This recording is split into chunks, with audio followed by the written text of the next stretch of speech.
T-minus 10, 9, 8, 7, 6, 5. All three engines up and burning. 2, 1, 0, and liftoff. 1, 2, 3, 4. You're listening to The Twisted 10, bringing you original and unique, host-created top 10 lists, recorded live in world-famous Cocoa Beach, Florida, with hosts Tach Van Sickle and Adam Poston.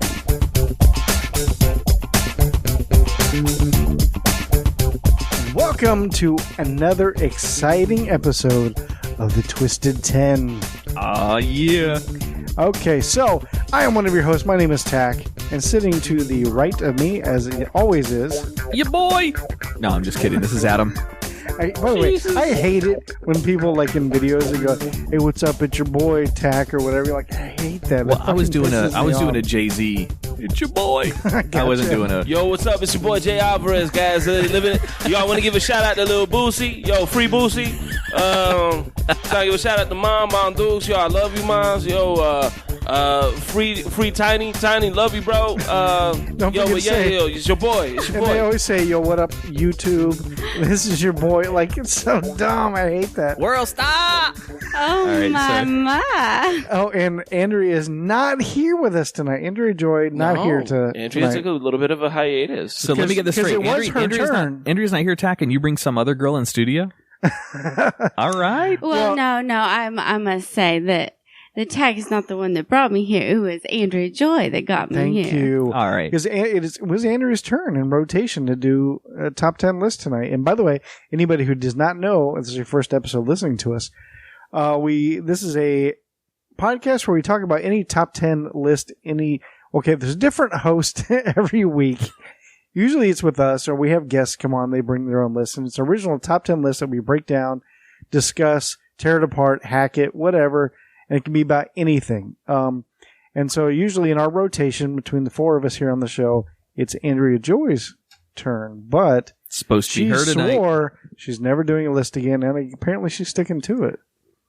All right. So she brought with her instead, in her replacement, because she's not here, I'm sorry, what was your name? I missed it again. My name is Miss Ginger. It's Miss Ginger. Hi, Miss Ginger. How are you? I am doing fabulous, gentlemen. How are you guys? We're doing good. How come she can say Ginger, but I can't, Tech? What's going on? Well, Excuse me, sir. Ginger is my God-given name. she's a God-fearing I woman. think it's your apparently. parents' given name, but I get it. Yeah, isn't it the parents given, not God given, or does God give it to the parents? Of course. Okay. The Lord speaks to them and blesses us each and every day. We really do have a Southern Belle in studio with us today, don't She's we? a real Tack? no-shit Southern belle. Excuse my language, ma'am. I do apologize. Well, You live on a plantation? Oh, of course I do in Georgia. We have got the best Georgia peaches you have ever seen. Wow. Just plump and ripe for the picking. Are we still talking about the peaches or the people that you own? I'm getting I don't horny know. over here, Tack. Well, Sounds like she's hitting on this us. brings me to this top 10 I had to bring. I wanted to share with you guys. The What'd you top- bring us this week? Top 10 recipes I do with peaches on the plantation. Oh, boy. Oh, shit. Is that But Andrew Joy told me that wasn't appropriate for your show. All right. Good girl, which Andrea. is that brings up another thing about the show is when the host comes with a show or a topic, we don't know what it is, so it's always a surprise with us. So what have you brought with us today, Ginger? Well, I have decided that the top 10 strangest roadside attractions in the United States of America. Oh, God damn it. That was my next one. Was it really? It really was. No shit. It's like a Route 66 Ah, damn. She beat me to it. Now, how All right. funny is that? How many shows does Andrea Joy have where someone said that was their next one? I just gotta say. I mean, she did tell me. Oh. Well, that's good. Okay, so All right. top 10 twisted roadside attractions, which I have a story, but I'm not going to share. I will later because I don't want to, say something that may be on Ginger's list. So Well, we'll see here. you guys ready Is the to get SS started? Minnow any of these attractions, Ginger? No minnows. Okay. No minnows. 3 hour tour. I'm a Southern girl. I like big things. Everything's bigger in Minnow Texas. is too small. SS Minnow was an impressive ship. It was tossed around by the waves. And sorry. All right, guys. The top 10 strangest roadside tourist attractions in the USA. And number 10 Número 10. goes to Unclaimed Baggage Center in Scottsboro, Alabama. Wait a minute. There's a place where unclaimed baggage actually goes? That's where you're... Yes, and apparently it is a great place to go with you and yours and your whole family. It's where Samsonite goes to die. So instead of shipping these bags to the proper location, they ship them to... Where is this No. They wait the proper allotted amount of time and spend a lot of time and money to get these bags and backpacks back to their owners. But They're unclaimed. here, Gotcha. let me tell you a little about it. Let's hear about it. If you've ever lost a piece of luggage on a plane, train, or bus, odds are that 6 months later it ended up in Scottsboro, Alabama, with a price tag at the Unclaimed Baggage Center. While only a tiny fraction technically gets lost and a lot of money and time is spent to reunite it with its owner, they still end up with countless bags every year. It's not a colossal baggage carousel carrying a continuous stream of suitcases and backpacks sold unseen to daredevil buyers. That's what I'm picturing. But instead, Out in the middle of a desert. it looks like a department store, complete with a floor plan to direct you to familiar shopping selections. So they go through their people's shit and sell them in that Or are you store? buying unopened bags? yes. It's kind of like... You've got your electronics, your books, wow. your clothes all on shelves and racks and Yeah, I know a lot ready of to go. I know a lot of airports actually auction off at the end of every year. They take their loss and they auction it off. Wow. I know Miami International Airport does that, and that's what they use. I mean, it's like fundraising for the airport, basically. Yeah, no kidding. Wow. It didn't say where to go, but it's visited by a million shoppers every year, and only once in 40 years has someone purchased one of their lost items, a pair of ski boots. What? Only Like, once only in 40 one years? person's- Once a year in 40 plus years. So what are people going there Wait, for? I'd go in there and buy all sorts of shit. After they've had it so many days, and they give it to these people, and then they just sell it. Oh, okay. I see what They you're put saying. a price tag on each and every item. They display it, make it look beautiful. And these are great items, I must say, because these aren't things people are giving away. These are lost items. So these are the treasures that are lost that you must go and buy in Alabama. Have you ever heard the George Carlin bit about all your shit? Like all your possessions, All your shit is stuff, but other people's stuff is shit. One man. Yeah, but no. When this bit, this is a long time ago. That bit where he starts with all your stuff is in your house, all your shit is in your house. When you go on a trip, you just take a smaller version of all of your shit, and then while you're on a trip, you walk to the grocery store, you take a smaller conglomerate of that more shit. and that's really important shit Yeah. because it made it that far. Yeah, it's a funny bit. All right, Yeah, more I shit think it's the same bit I was talking about. He ends with, and have you ever noticed that all your shit is stuff and other people's stuff is shit? Yeah. Yeah, that's funny. All right, Ginger, we're sorry. We tangent in this studio quite often, so please forgive us. That is fine. Gentlemen must talk, and a lady must sit and let them talk. Ooh, I like that. Holy shit. Wow, that's very old-fashioned. I want no part of that. Nope. Well, when you guys are ready, I will continue. All right, We're go ready. ahead. Go ahead. All right, number 9 is Number shoe 9. trees. Número 9. Shoe trees? Yes, there are a bunch of shoe trees all around, I must say. So this one's a little difficult. So I picked this one in particular. It's one of the first ones. This one is on Highway 50 near Middlegate, Nevada. A lone cottonwood stood clotted with hundreds of shoes. One tipster told us the first pair was thrown during a wedding night argument by a young couple. Later, their children's shoes were added to the bow. Whatever its origins, the tree seemed to suck up all the discarded footwear in the county.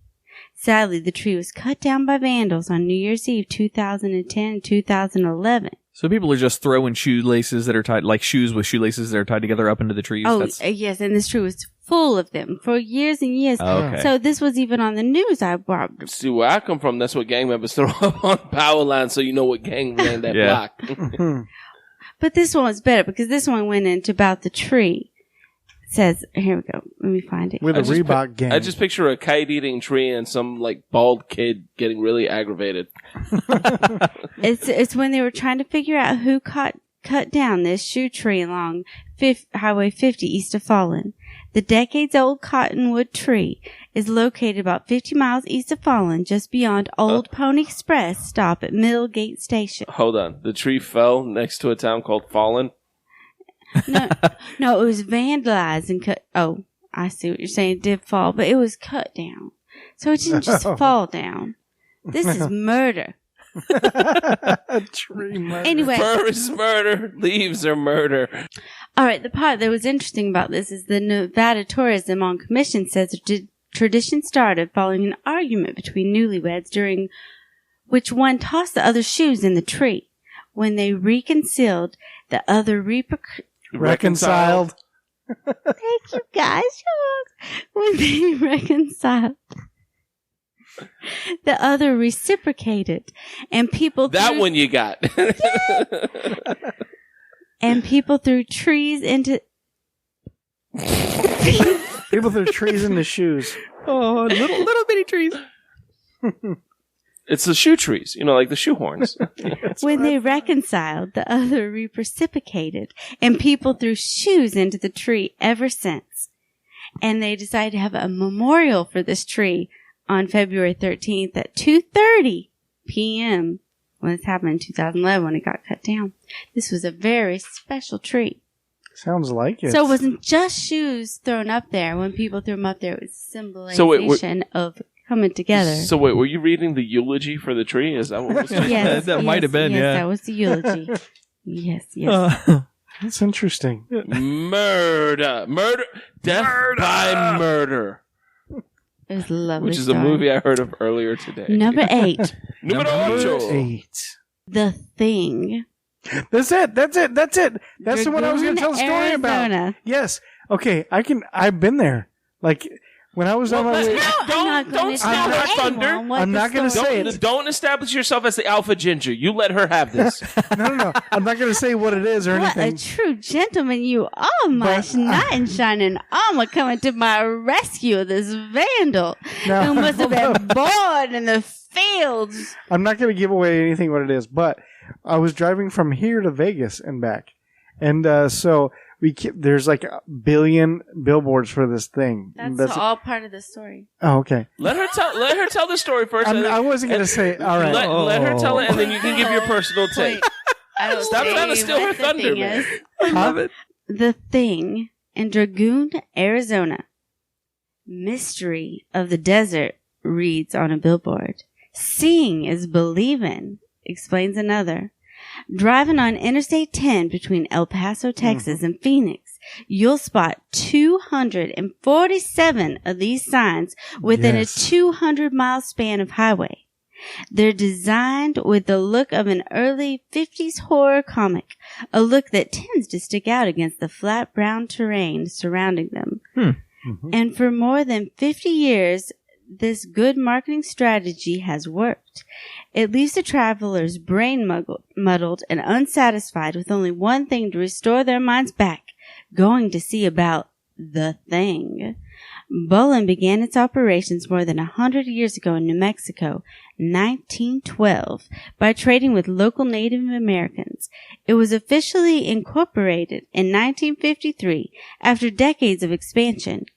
It was this move that brought the company in touch with Thomas Prince, who purchased a creepy exhibit from a traveling roadside show, which had become the keystone of the strange museum that he had named The Thing. Who had purchased a creepy exhibit from a traveling roads... I will be anything. Okay, who had purchased a creepy exhibit from a traveling roadside... Take 4. Wait. It's hard to do. And I'm going to try to make up words and not read them because it doesn't make sense on this. I always have trouble reading. That's why I put bullet points. Who had purchased... Wait. It was this move that brought the company. It doesn't make sense. It was at this point... No. It was this thing he bought. This creepy exhibit. And it started the whole thing. And that is what the thing is. I don't know what the thing is, though. Okay, so Well, you've got to go. first of all, see it. I'm not going to do Point. spoilers, at least not yet. Maybe at the end of the episode I'll spoil it. All right. That's why But, I didn't put it in here. It's because I didn't want Right. people to know. They Do you need know to what it is? See the thing. Do you know Oh, what it I is? saw pictures. You can look Okay. it up on the So, internet. so I was driving from here to Las Vegas and back, and all along I-10 you see these hundreds of billboards. And finally you're like, your curiosity just gets to you. You're like, we have to figure out what this thing is. Like, I mean, it was marketing done amazingly well, and it works. And so, of course, we had to go. We're like, well, there it is, because it counts down your miles to it. And now it's like, right here, go see the thing. So we did, and we went in, and it's like this walk through. I can't remember if it cost anything or not. I'm sure it would Well, have. yeah. if you've I got remember it being really cheap. 247 signs Yeah, and it's gonna cost 200 money. miles, you're getting more than a sign a mile. That's true. So I don't think it was very much. It might have been like $1 or something like that. But I feel like so I that, went in and I saw the thing. I feel like that's the original clickbait. Yeah. Good call. Like that, Yeah. all those road signs, because I've seen a ton in my life Oh, too. it's a trap. In Florida, they have anywhere you go on I-95 or I-75, come see the biggest skater this side of Florida. And you get there and it's like, this is fucking, Yeah. I've seen But bigger I shit than think- this on the golf course. I think you're Yeah. right. However, I think with that many signs, it's more of a pop-up ad. Yes. And Well, this is pop-up ads are clickbait now. It's right. just This evolved. this is pre YouTube. So people probably filmed it, and now you can probably find It's videos been there of it since on. the 50s, so it's Yeah. become iconic. It's probably not as busy now as it used to be. That's why I but- didn't want to tell anyone what it was. I'm not going to lie. I've I driven don't that like route to between spoil El it. Paso and Tucson a lot on I-10, and I don't remember seeing a single sign for that. I'm also not paying attention, so that could. But yeah, she's right. Like the signs were like old 1950s style, like horror movies, and it was like the werewolf, or Frankenstein's monster. That's how it looked, and it's amazing would be stretched across, or You it's really had cool. to go. Yeah, You yeah, had to see what the thing was. yeah. It was really cool. What is it? Dun dun dun. Great advertising. Maybe we'll tell at the end of the episode. One of the big twisted things is that it's a tourist trap. They get you in there with that great advertising. Gotcha. But it's not good. It doesn't completely let you down. Oh dear. A little bit, but not as much as you would think. So it's it's not almost- like oh, check out this car, or whatever. It's not like that. It is something interesting, but anyway, go ahead. Sorry, I didn't mean to. No, it's all right. It's okay. It's not a monster truck. The Thing. Oh, Sunday, Sunday, Sunday. Gravedigger. Yeah. Number 7 is Mammy's Cupboard. Número 7. Oh, number 7. Ollie. This is in Natchez, Natchez. Machete. Oh. Mississippi, along Highway 61. Mammy's Cupboard, a roadside restaurant, is a giant Aunt Jemima, has sprawled countless debates over its cultural and social merits, but no one argues over what she was meant to do, getting travelers to pull off the highway. Mammy was built by Henry Goday in 1939 to 1940.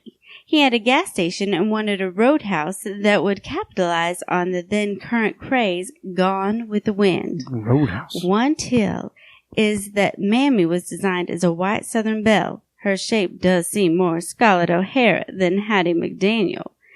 Henry then transformed the big lady to black from white because black was better than white in the road food visual shorthand of 1940, conveying ideas of nurturing and nourishment. Such an interesting place for a luncheonette inside a 28-foot tall black woman's skirt.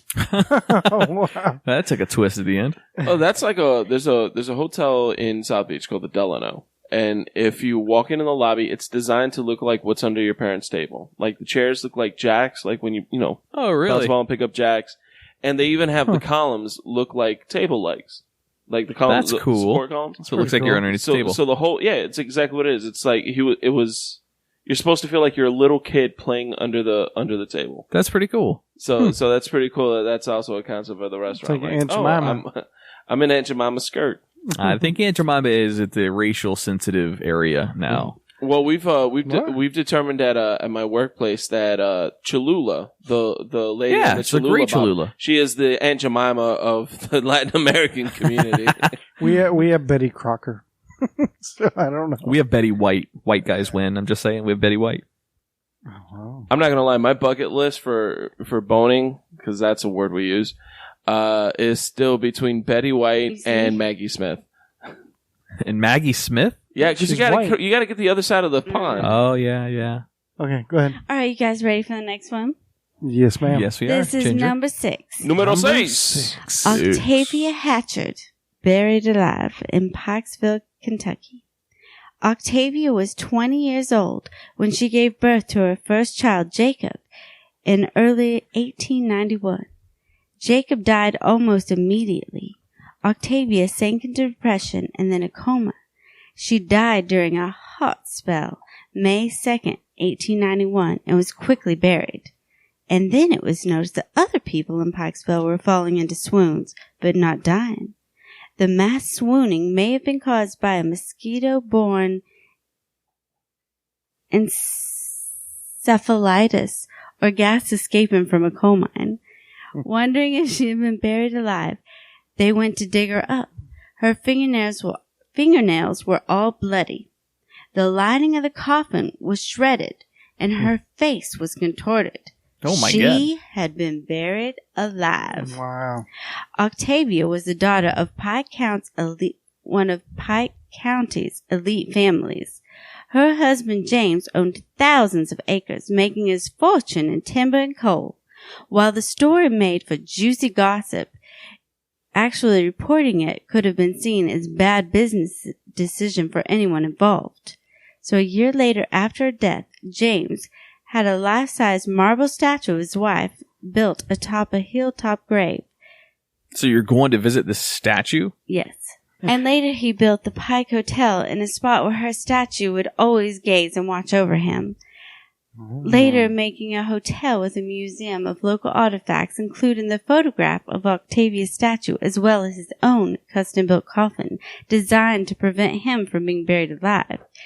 He never remarried and outlived Octavia by nearly 50 years. There is a story that when he died, a string was tied about his finger and run up above the ground, a bell at the end of it, so that if he was buried alive, someone would hear the bell. Wow. This haunted site and the story behind it make for an interesting tourist site. Wow. I think when I get buried, I want to have one of those little strings coming out of it with a little bell on the end of it, too. I think I'll just be cremated, and that way I'll save. Oh. I hate to be burned alive, though, so maybe I put a bell in there for me. It's hot. Hot.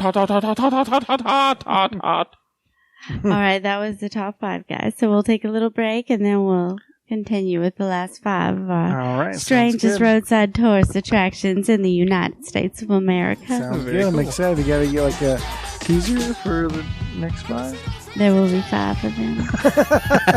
All right, so we'll take Perfect. a little break, and we'll be back.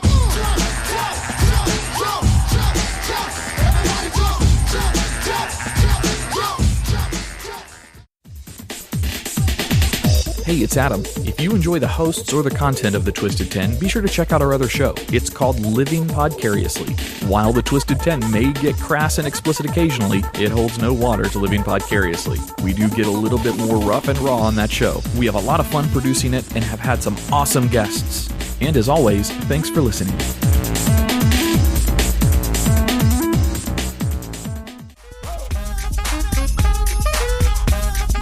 I'm gonna pop some tags. Only got $20 in my pocket. I'm hunting, looking for a come up. This is being awesome. All right, and we're back with our top 10 strangest roadside tourist attractions in the United States of America. Makes me want to go on a road trip, Tach. Yeah, man. I'm saying. Our first ones were number 10, the Unclaimed Baggage Center Mhm. in Alabama, the Shoe Tree in Nevada, the Thing in Arizona, What is the thing? Mammy's Cupboard in Mississippi, and Octavia's Statue in Kentucky. All right. Which brings us to number 5, Numero 5. which is a mystery spot in Santa Cruz, California. Mystery spot? Huh. Mystery Spot is a gravitational anomaly located in the Redwood Forest just outside of Santa Cruz, California. It is a circular area of of effect around 150 or 46 meters in diameter. Within the mystery spot, you will be stunned as your perceptions of the laws of physics and gravity are questioned. But don't take our word for it. Come and decide for yourself. The mystery spot was discovered in 1939 by a group of surveyors and opened to the public in 1940. The mystery spot has amazed and perplexed hundreds of thousands of visitors from all over the world, and many return time and time again to experience these puzzling variations of gravity. Interesting. Did we have one of those here? Yeah, we have one in Florida. I was just looking at it. That's a Well, no shit. I meant like in this room from earlier. It's an earlier inside joke. But. That's no shit like an area where certain things weigh less or whatever. How does that work? Well, I don't know. I was thinking of something else. Like if you had a rolling pin and you put it on one side of the floor, it would just roll to the other side. Really? Does it looks like it's all yeah, level. it's because of the way the horizon is set. It looks like you're looking uphill. It's like, But in actuality, you're actually looking downhill. It's just because of how it's set. Right, that's like that place where okay. they say the ghost kids move this car that Yeah. appears to roll uphill, but it's not. They actually did surveying of the land, and it actually is downhill, but it appears uphill. Interesting. Yeah. Wow. We'll have to go to that. I mean, I'll have to tell Andrea we have to go to that. Well, I can Yeah, go it's with in you, too. Spooky Hill. It's Lake Wales on Highway 27 in Florida. It's between Orlando and Tampa. Sweet. Yeah. All right. Number 4, the Number world's 4. largest chest of drawers in High Point, North Carolina. The home furnishing capital of the world is crowded with furniture manufacturing operations, pier wall bargain hunters, and even a furniture discovery center. The original chest of drawers was built in the 1920s by High Point Chamber of Commerce. The 20-foot tall building with knobs served as the local Bureau of Information. See what they did there? Because it's full of knobs. In 1996, the building was completely renovated into a 38-foot tall Bless you. Goddard transom block front chest. A real chest was used as a prototype. 2 gigantic socks dangle from a drawer, officially symbolizing the city's hosiery industry. It's kind of cool. I didn't think it was going to be that big. I thought it was going to be like, it's 20 feet tall or something. But no, it's a damn building. Yeah. It completely looks like a big chest of drawers. Is there a It's picture? right there. The best part Right there in the city, this big old... The best part about that is that the Chamber of Commerce was sitting in a meeting somewhere and they said, how can we possibly get more people to come to our little town to draw commerce in? Let's build a big chest of drawers. Mm-hmm. Yeah. Hey, Not to be outdone by IKEA.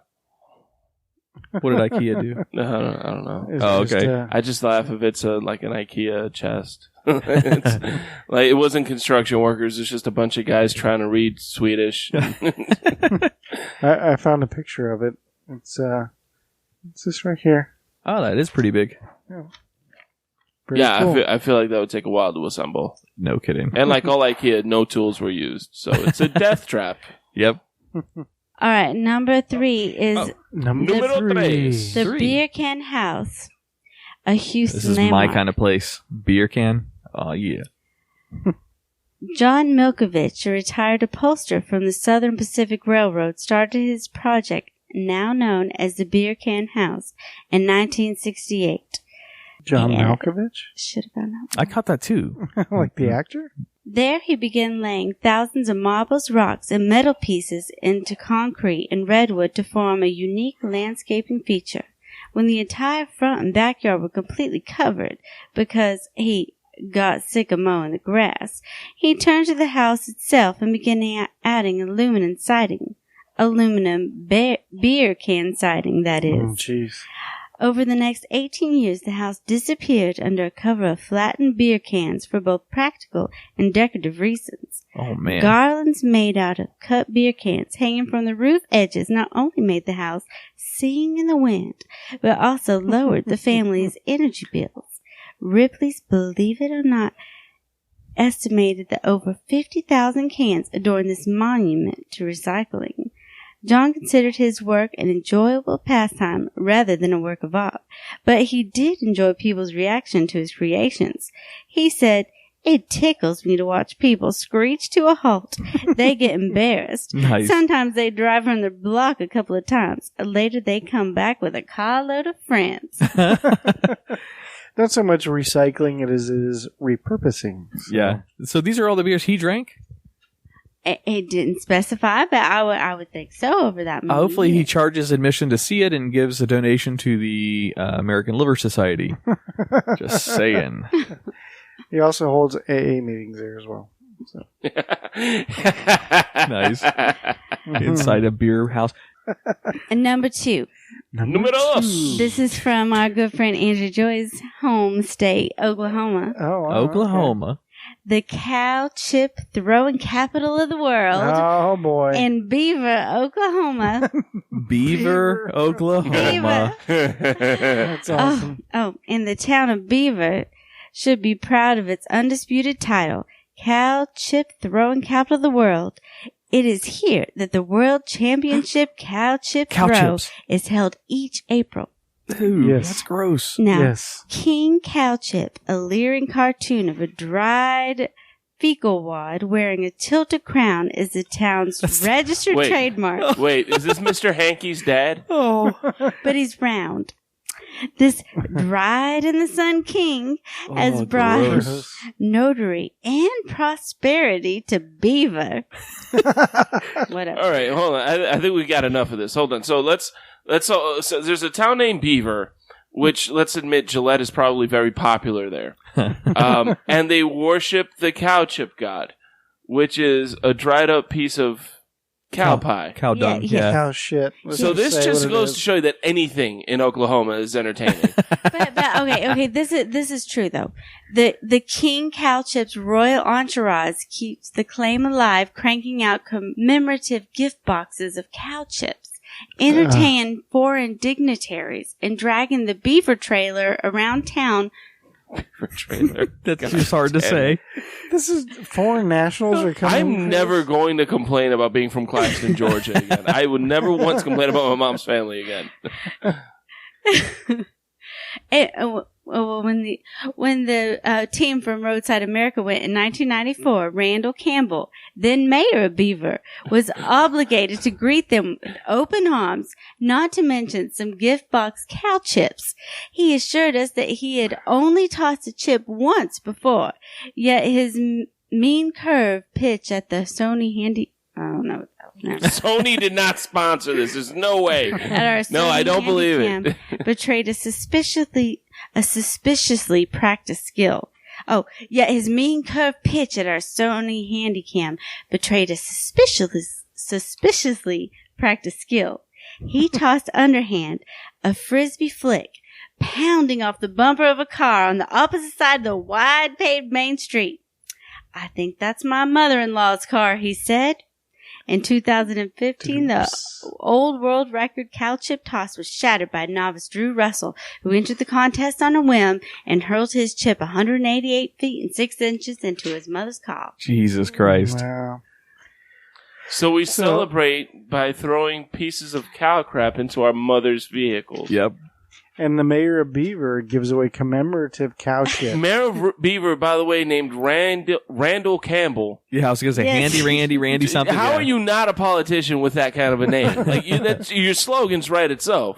Come to Beaver. It's Beaver, Oklahoma. That's just how things work. Come to in Beaver, and we'll give you commemorative cow shit from Randall Campbell. Can you imagine just saying, I'm from Beaver, Oklahoma? Who am I going to vote for mayor? Well, I guess I'll take a gamble. Vote for Randall Campbell. Wait, do you think they were red or blue? Just saying. What color's a That's beaver? blue all day. They don't know what they don't even know what blue looks like. Yeah, no kidding. All right. I apologize to all of our Beaver listeners because we love all of our listeners I love in Beaver. Oklahoma. I love Beaver, I've too. always been a fan of Beaver. Yeah. Beaver's great. Beaver's really, really good at Shave Beaver clean. three that's- months or 3 weeks out of the month. Great place to visit. All right, guys. Our number one strangest roadside tourist attraction in the United Number States of one. America. Numero uno. the Cockroach Hall of Fame in Plato, Texas. Oh my God. I can't wait. Let's hear it. It's basically a collection of decorated little scenes with dressed-up dead roaches. It's diorama with roaches. The exhibit shows about 25 insects in costumes like tutu or formal dresses. The roach figures of celebrities and notable people never stop amusing the museum's visitors. There is a Marilyn Monroe, a David Letter Roach, a Ross Perroach, and a Liberace. It would be Texas with a Ross Perroach. And more. The Cockroach Hall of Fame has its own Roach Statue of Liberty. Those brave enough to touch real living roaches will be introduced by Michael Bowden to the living exhibits of his collection, the largest in Texas, which features the hissing Madagascar cockroaches.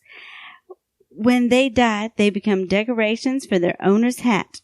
For those surprised by this, Michael Bowden answers, if Australia can have Crocodile Dandy, why can't the USA have Cockroach Dandy? Oh my God. Oh my God. Ross Perroach sounds like a roach clip that it sounds like a totally different type of roach. Have you ever watched Half Baked? Yeah. Wesley Pipes. Wesley Pipes, yeah. Ross Perroach sounds like the little clip they use. Yeah. Was it Billy Bong Thornton? Billy Bong Thornton, exactly. Yeah. Oh my God! Wow. So it's roaches dressed up and posed in dioramas. Oh yes. Which most people in Texas probably don't know what a diorama is. Even for schmucks, wasn't his whole thing, like his little hobby in that, all about him doing the little rats in those scenes? Oh God, yes it was. Oh God. Oh, what a great movie. That's just a work of art. Well, wow. Well, Ginger, we appreciate you bringing that list to us. Yeah, thank you. Makes us all want to do a road trip, so I'm thinking. I think we should visit all these and take pictures and post these on our Facebooks. Well, if I post them with you on Facebook, Andrea might get a little jealous. Just saying. I don't think she would. Oh, okay. Wow. Uh-oh. Giggity. All right. Well, I don't want to do any spoilers for The Thing. I don't know. What is? Come on. No. Have at it. I think what that's is the something thing? you need to know. It's a hand that runs freely separated from its body. 247 miles that you've got to go on to see this. All right. I guess I'll just end this podcast and not ever know the answer to The Thing. The Thing's got a tall buddy named Lurch. You rang. All right. So on that note, we will end today's episode. Ginger, thank you so much. Who's next? Who is next? I think it's... Is it me? I believe I think it's you, bud. I think it is me, yeah. I don't have it. Not it. Yep. Tax all you, buddy. All right. So next week, I will bring the top 10 list to us all. And Ginger, thank you so much for coming out and bringing that to us. Hopefully, Andrea will be back next week. Oh, you're welcome. You guys just enjoy that peach cobbler I brought you. Oh, I do, and thank you. So if you want to get a hold of us, you can email us, or if you have an idea for a show or want to be on the show, email us at thetwisted10@gmail.com. Check us out on Facebook, facebook.com/thetwisted10. Maybe more importantly, if you like the show or, the hosts or the style or whatever, share it with somebody. This is a pretty unique podcast we've got here. So shoot an email, tell a friend, do whatever. Send them to our Facebook page as well. And we're homegrown. We're a grassroots kind of podcast. So we get marketed by our listeners. So be sure to share it out. And you can follow us on Twitter. Jay, you know the Twitter handle? I don't. It's super easy. At the Twisted 10. At the Twisted 10. Yeah, that one's an easy At one. the Twisted 10. I was told there would not be a quiz. No, find us on Twitter at the Twisted 10, guys. It's fun. It's always fun times. We don't use it, but we've heard great things. Indeed. Find me on Twitter at JayTheFunny1. and follow the Twisted 10. Sweet. Cool. All right. So you ready to get out of here? Yeah, let's get out of here. All right. So for the Twisted 10, my name is Tach. I'm Adam. I'm Jay Alvarez. And I'm not Andrea Joy. That's Ginger. And we will see you guys next week.